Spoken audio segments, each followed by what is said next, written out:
Hi, I'm David with Waitron Refrigerants, here today to show you how to charge your vehicle with R-1234yf. Go over some safety precautions you should know. So let's get started. So let's start on some safety things. First, R-1234yf is a flammable product. You want to make sure you read all the precautions on the back. When you're working with this, you want to avoid any sources of fire, sparks, things of that nature, because it will burn and create a fire. Also, some things to know, everything is left-hand thread with this product. So it screws on the opposite of the way a normal nut or bolt would attach. So you want to attach it to the hose and gauge, leave this all the way backed off as you screw that on. You want to make sure that the can tap is fully backed out so that you don't have any refrigerant in the line. Now that we've gone over some safety things, let's identify that we're using the proper refrigerant. There should be a label under your hood somewhere.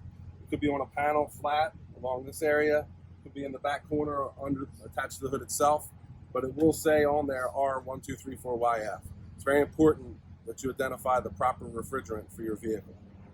It says you would move in to charge the vehicle.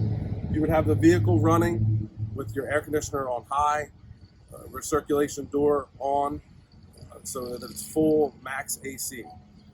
Again, gloves, glasses to protect your eyes and your hands, as this will be cold sometimes as you touch the charging hose. Again, make sure there are no leaks. Be aware that there are spinning things on the engine as far as belts, things of that nature. So you want to be sure to keep your hands away from anything moving in the vehicle. So for this purposes, so you can hear me, we don't have the vehicle running.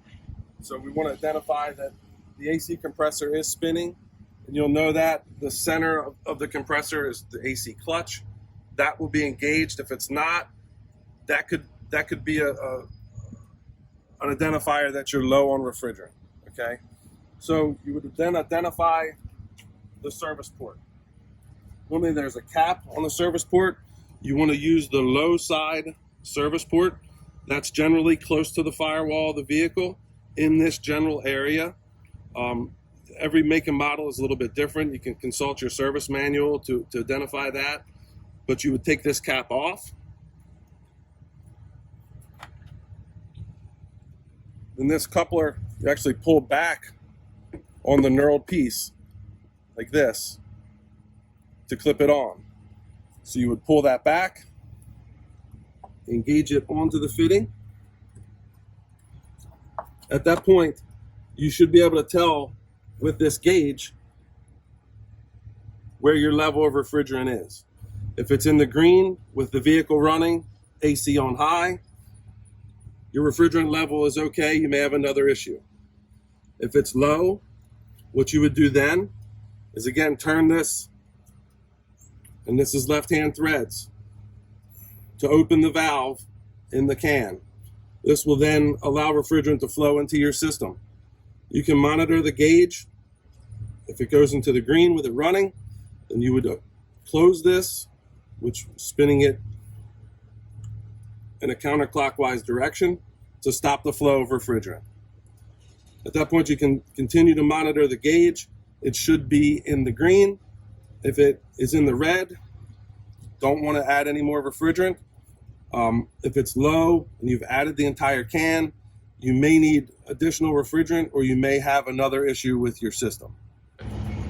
After you've determined if your system is full or you need another can, you would then pull up on the knurled piece, remove the coupler from your AC system, ensure that this is completely backed off. At that point, you could disconnect the can from the coupler. The can has a self-sealing cap on it. If you did not use all of the refrigerant, it will not leak out. You can put it on the shelf and reuse this at another time. We can then shut the vehicle off, reinstall the cap on the service port,